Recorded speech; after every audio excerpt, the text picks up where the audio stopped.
Carnaval. Paulo Reis Mourão, economista e professor da Universidade do Minho, é convidado hoje a analisar os jornais e na nossa banca há vários temas. Uma da seleção tem a ver com o Banco Central Europeu e com esta decisão em relação à Grécia. O que é que pode estar agora aqui em causa? Olá, bom dia.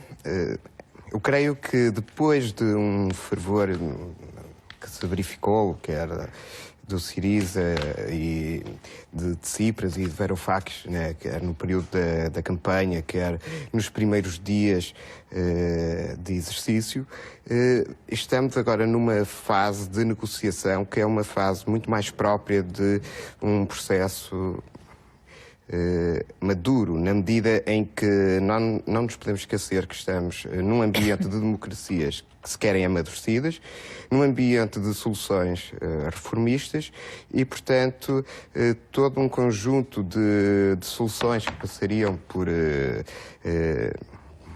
linhas mais revolucionárias, menos parlamentaristas, portanto, estão a ser postas de lado. E o que se verifica também por outra via é um pressing que os mercados, através do Banco Central Europeu, estão a colocar neste decurso de negociação. Aquilo que será ideal em termos de uma boa conclusão de todo este processo, e é um processo que é importantíssimo para o próprio futuro da União Europeia, não só do euro, e não só da própria Europa, mas inclusive da geoestratégia internacional, é que toda esta negociação seja conduzida de modo a ser interessante, desde logo para os países da zona euro, desde logo para a economia grega, que corre o risco de ficar sem financiamento a breve prazo, e, obviamente, que seja interessante para todo um conjunto de credores, onde, inclusive, aparece Portugal. O senhor acha que a solução que está agora em cima da mesa, que está relacionada com a indexação ao crescimento económico do pagamento dessa mesma dívida, pode ser a mais vantajosa neste momento para ambas as partes? É uma solução viável, é uma solução que não é propriamente inovadora, ela já foi experimentada noutras economias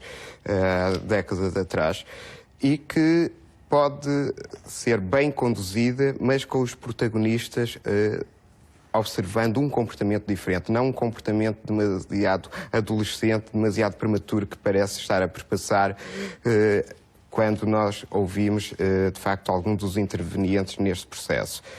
Na medida em que, quando nós indexamos o pagamento de uma dívida ao crescimento económico, temos desde logo um aspecto muito positivo, por exemplo, para a União Europeia, porque isto obrigaria os países ditos credores, os países ditos contribuintes, como por exemplo a Alemanha, como por exemplo a França, a interessarem-se ainda mais pelo crescimento de todo o conjunto, mas por outra via também pode atrasar as reformas que determinados Estados-membros terão que fazer para contribuírem para esse crescimento. Isto na medida em que, quando nós temos que crescer, obviamente temos também que desenvolver um esforço a nível nacional para sermos bem-sucedidos.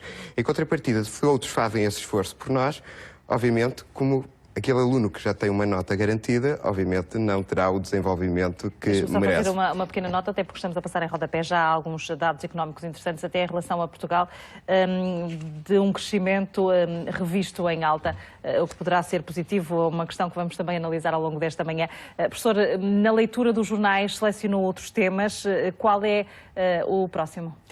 O próximo tema prende-se com o aniversário de muitos cidadãos, mas em particular com o aniversário de Cristiano Ronaldo e, curiosamente, de outro futebolista, o Neymar.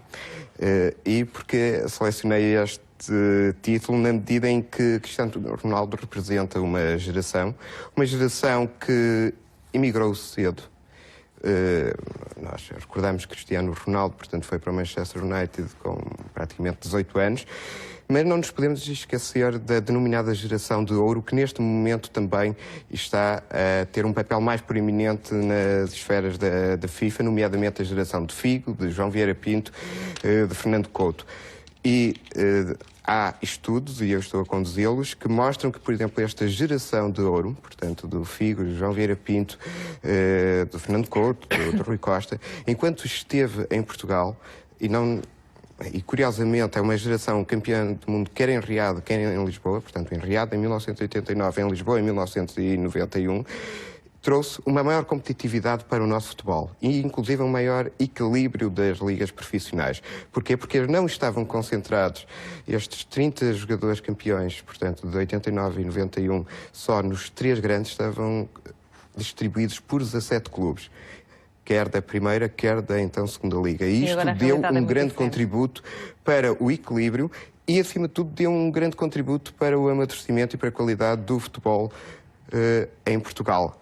O que nos leva, se calhar, ao terceiro título, que se prende com a questão do desemprego, que esperamos que, de facto... E de que forma é que exemplos como este poderão dar esperança a esses jovens que estão a encostar os dados do desemprego jovem? E a forma como, de facto, estes bons exemplos de uma imigração de valor acrescentado contribuiu para uma maior riqueza de todos. No entanto, não nos podemos esquecer que temos estes dados, portanto, uma revisão em alta do crescimento do PIB de 1,6% que acaba de surgir em rodapé, a partir das fontes europeias, mas não nos podemos esquecer que, por exemplo, 23% dos jovens a nível europeu estão sem trabalho. É uma realidade também próxima em Portugal, que, por exemplo, sobe para 54% quando os jovens não têm a escolaridade obrigatória. Observa-se ainda que estamos a caminhar também para uma redefinição da estabilidade do emprego, que afeta os mais jovens.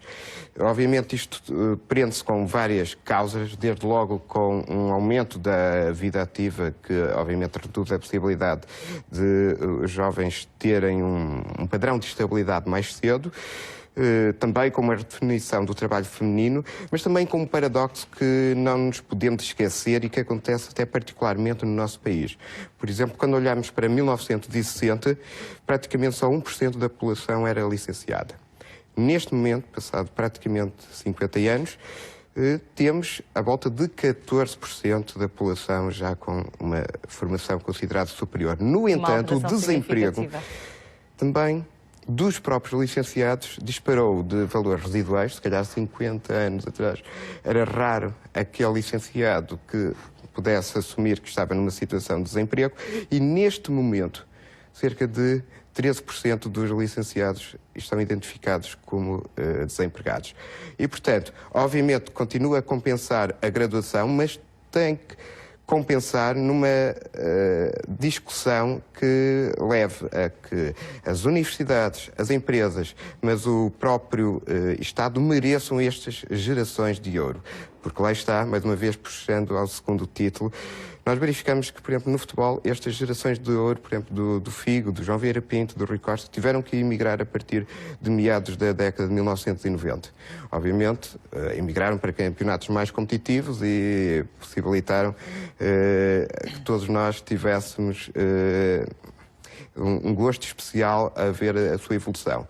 No entanto, não sei até que ponto a atual geração de ouro dos qualificados em Portugal consegue emigrar para a Europa Central, para a Suíça, para a França, para a Inglaterra e ter, de facto, a mesma progressão das suas aspirações como, então, esta geração ou este conjunto de jogadores teve. Portanto, é muito importante que, de facto, nós tenhamos uma economia e uma sociedade que mereça todo este esforço. E depois há o último título. Para concluirmos muito rapidamente, professor. E é um título extremamente positivo que nos recorda que 2014 foi o melhor ano em termos de turismo para Portugal. E, de facto, Portugal tem, por exemplo, 15 milhões de turistas identificados como tendo visitado o país e, no entanto, nós temos aqui um norte. Temos um norte que é património mundial, por exemplo, o Douro, por exemplo, o Bom Jesus, que está a desenvolver uma candidatura a património mundial, dado o seu 1 milhão de visitantes anual, e que, curiosamente, são espaços históricos, espaços sociais, por onde passa a nossa história, por onde passa a nossa identidade, por onde continua a passar parte da nossa riqueza, e são, acima de tudo, espaços vivos que mostram que Portugal está presente e que Portugal também gera valor acrescentado nas esferas internacionais. Professor Paulo Mourão, muito obrigada por ter vindo à Revista da Imprensa. Bom dia. Bom dia.